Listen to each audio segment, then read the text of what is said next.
G'day again, and thank you for joining me.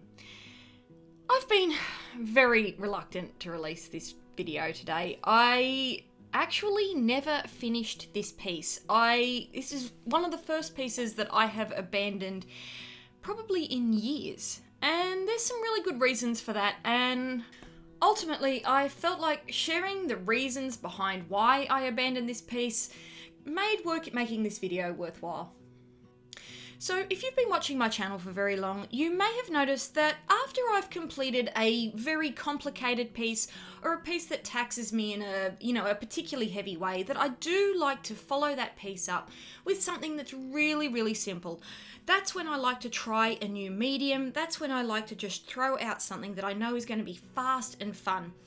Sometimes after creating something that I really feel very proud of, or that I've put a lot of work into, I can feel a real expectation to follow that piece up with the next perfect piece, to make something better and bigger, and to just really chase myself up that hill. And I do make a conscious effort to just sit back and go, yes, I have completed something that I'm very, very proud of here, but I do need to take a step back and just release myself from that pressure. So I like to just pull out some watercolors, pull out something fast and simple and fun. And in this particular case, I pulled out my pan pastels because I know that I can create a really fast and fun piece using the pan pastels and the color pencil on the Pastelmat. I've had some great success with these particular combination in the past, and I've found it really fun. So I decided to use this fox photo that I had from wildlifereferencephotos.com, and I thought I would put together just something quick and easy. Oh boy, that didn't happen. Now, my first frustration with working with this piece came from the actual surface itself. Now, in the past, when I've used the Pastelmat, I've just used the standard thickness sheets of paper. It's sort of like a heavy card, but it's nowhere near sort of that board thickness.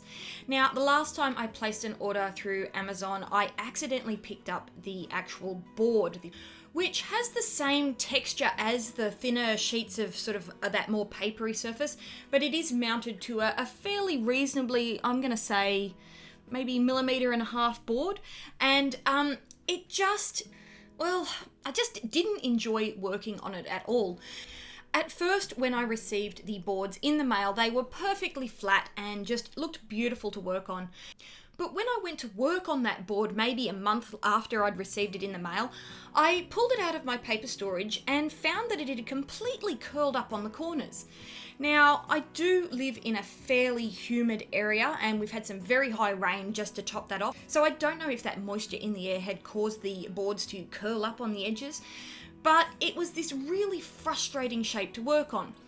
I figured I'd be able to just tape down the corners, but oh my goodness, it just kept bouncing up off the desk. I'll insert a shot for you right here, just showing you how curled this board was. Now, you might be able to see on that right-hand corner there where I've used some of my kneadable eraser to try and stick the board down to the desk as I was working, but that didn't work at all. It just kept popping up. So next I tried using some of my nice artist tape that's nice and acid-free, and I tried to stick it down, and that wasn't strong enough. It still just kept peeling up off the desk and rocking backwards and forwards in an uncontrollable manner that just frustrated me no end. I ended up using some fairly high adhesive tape from my garage to tape this down to the desk so I could work on it without chasing it around like a seesaw. But of course, that tape isn't archival, it's not acid-free, and it's definitely not ideal to use on artwork, so I was already a little bit behind the ball just with this one fault. Now, secondly, I just personally didn't enjoy the feel of working on this particular surface. Now, when I'm writing or drawing or doing anything on paper, I really like a nice sort of squishy surface to work on. I do have this foam board underneath where I draw so that I've got that little bit of cushion underneath any of the papers that I use. I really just like to have that little bit of spring underneath the paper as I work.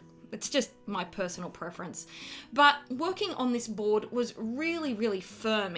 I could feel the pencil sort of really it just felt like I was drawing on a very, very firm surface, almost like I was drawing on a piece of paper just straight onto a glass desk. And it just wasn't a texture that I enjoyed working with at all. It just kind of frustrated me, and that's not the fault of the paper at all. That's just my own personal tastes and quirks, but it just really frustrated me as I was working. My third big frustration with this piece just came down to my own laziness and just rushing the work itself. Now, when I laid down that pan pastel base, I didn't follow the drawing as well as I should have, and I really didn't plan out the highlights and tones as well as I normally would have. Honestly, I just rushed through the base layers, and when I put down that pan pastel layer, I really didn't take the time to really look for the placement of the darks and the highlights and the structure of the animal like I normally would. This meant that when I came to put the colour pencil layer down, I really had to make a lot of adjustments. I was very, very far off, and I had to do a lot of correcting as I worked, and I found this really, really frustrating. Now, all of these problems were fixable. I found a way to tape the piece of paper down. I could have just dealt with the frustration of not enjoying the surface, and I really could have just slowed down and taken the time to fix all of those things that weren't sitting right. It was just a matter of adding some more layers and just building it up a little bit more. But then I got some bad news. I found out that I was losing my day job, and this is a job that I've been in for 13 years. It's a job that I enjoy, and even though it's nobody's dream job, it is a job that allows me the energy to come home and have this creative lifestyle. And finding out that I was losing it really did send me for a loop. There were arguments with my family, there was arguments with myself, and I spent a fair bit of time in bed just feeling really sorry for myself. And honestly, all of my creative mojo just got sucked straight out the window. So when it came time to come sit at my desk and see if I could bring this piece around to something that I enjoyed, I found that I just didn't have the will to try.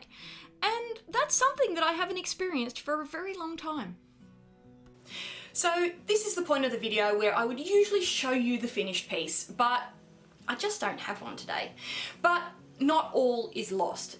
Just because this drawing didn't turn out the way that I wanted it to, doesn't mean it wasn't worthwhile doing. I now know how much I dislike this surface, and knowing what art supplies you don't like is just as important as knowing which ones you do. And I've learnt from my mistakes of rushing through that base layer. I should have known better than that, and I just found myself in that sort of weird space. I know to slow down next time, because those base layers are just as important as everything that you put on top. And I still have the reference photo of this fox. I can always try again.